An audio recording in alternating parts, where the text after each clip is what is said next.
lemos na Bíblia que Deus endureceu o coração de Faraó, o que será que isso realmente quer dizer? Será que Deus é responsável pela atitude obstinada de Faraó?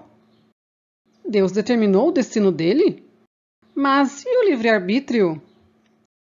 Saberemos de tudo sobre esse caso no estudo de hoje. Deus endureceu o coração de Faraó. Na Bíblia, Deus diz: Eu endurecerei o coração de Faraó e multiplicarei meus sinais e minhas maravilhas na terra do Egito. Êxodo 7:3. Cada ação, boa ou má, prepara o caminho para sua repetição. Cada ação, boa ou má, prepara o caminho para sua repetição. Cada atitude que temos, cada decisão tomada hoje, facilitará sua renovação e fixação amanhã. Se, por exemplo, beneficiamos e alegramos alguém triste, com palavras de conforto e esperança, e nos sentimos felizes e satisfeitos com isso, facilmente repetiremos essa ação, pois abençoamos outros e também somos abençoados. O mesmo também acontece com uma ação má. Se mentimos, enganamos para benefício próprio uma vez, fortalecemos o egoísmo e numa próxima oportunidade usaremos desse mesmo artifício. Muitas vezes, a vergonha de ser descoberto ou a punição não são suficientes para conter a pessoa nesse caminho. Lembro-me de um garoto que foi meu aluno do 1º ao 5º ano do ensino fundamental. Isto é, dos 6 aos 10 anos de idade. No caso dele, ele ficou até aos 11 anos porque reprovou um ano. Ele era muito difícil, não parava quieto, não fazia nada do que era proposto para a aula. Não fazia as atividades, nem tarefa de casa, não estudava, não obedecia. Ficava andando de um lado para o outro na sala provocando os outros alunos e se envolvendo em brigas. Não havia meios de resolver isso. Era bem desgastante, frustrante e difícil para cada professor. A diretora tentou várias estratégias para resolver, mas sem sucesso. Ele varava o ano ficando de castigo na hora do lanche, isolado, sem poder brincar com os outros colegas. Mas, com certeza, esses momentos de castigo eram um preço baixo para os momentos de prazer em fazer o que ele queria na sala de aula e na escola, pensando apenas em si. E assim ele seguiu ano a ano, fortalecendo sua atitude negligente, indisciplinada e teimosa. Ele seguiu para o Fundamental 2, sem aprender a ler e escrever. Naquele momento, ele não se importou com isso, nem com outras futuras consequências, mas elas cobrarão seu preço com certeza. Cada ação, boa ou má, prepara o caminho para a sua repetição. O que aconteceu à casa de Faraó?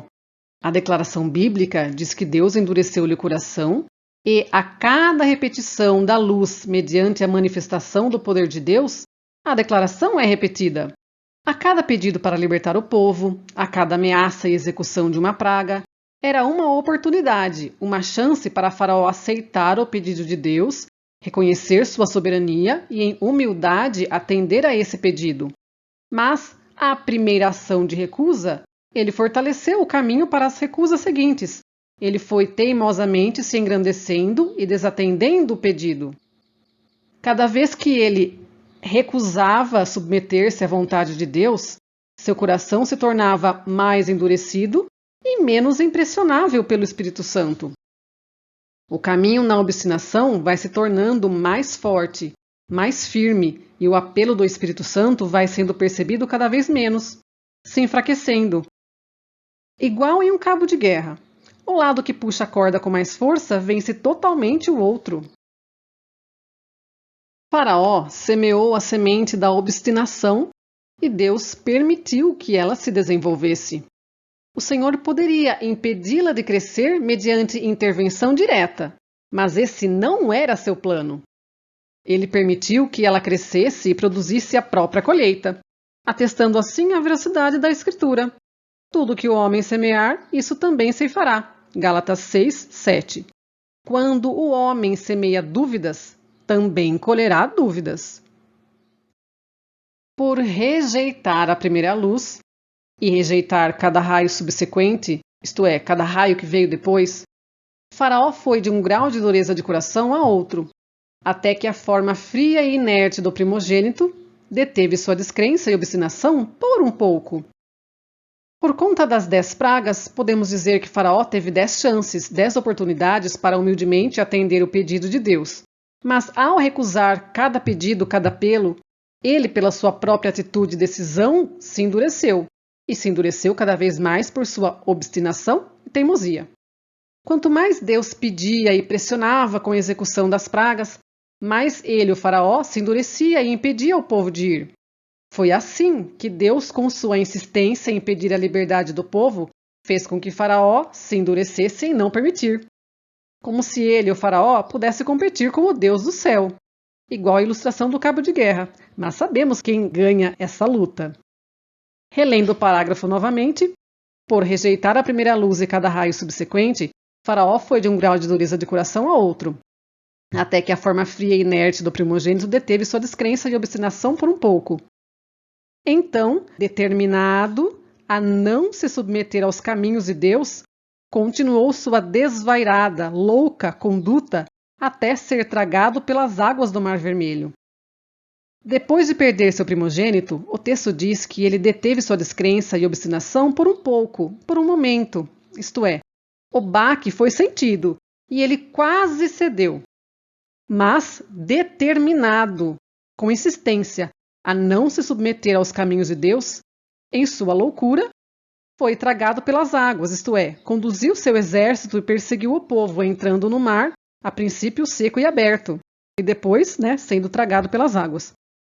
Podemos afirmar que essas foram as últimas chances e oportunidades da vida de Faraó. Esse caso foi registrado para nosso benefício.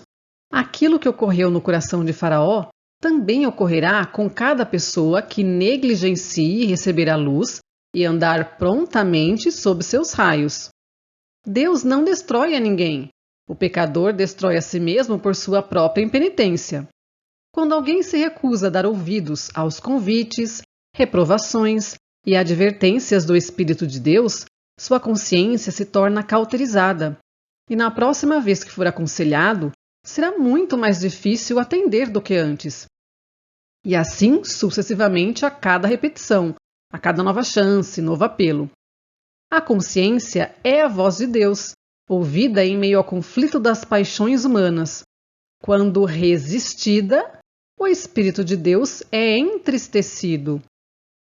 Na frase "o pecador destrói a si mesmo por sua própria impenitência", vemos que somos nós mesmos que nos destruímos pela nossa impenitência, isto é, em não cedermos e nos rendermos aos apelos de Deus e em não fazermos as mudanças necessárias.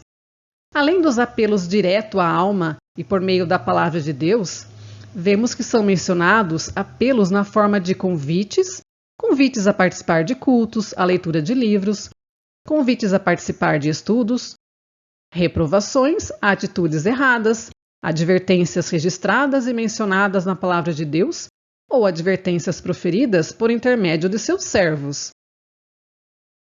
Todos nós desejamos compreender como a alma é destruída.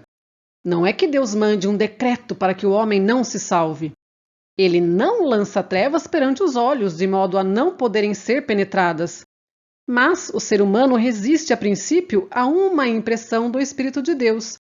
E havendo uma vez resistido, é menos difícil assim fazer pela segunda vez, menos a terceira e muito menos a quarta.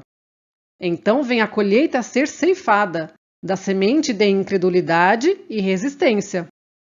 Oh, que colheita de pecaminosas condescendências está sendo preparada para a foice!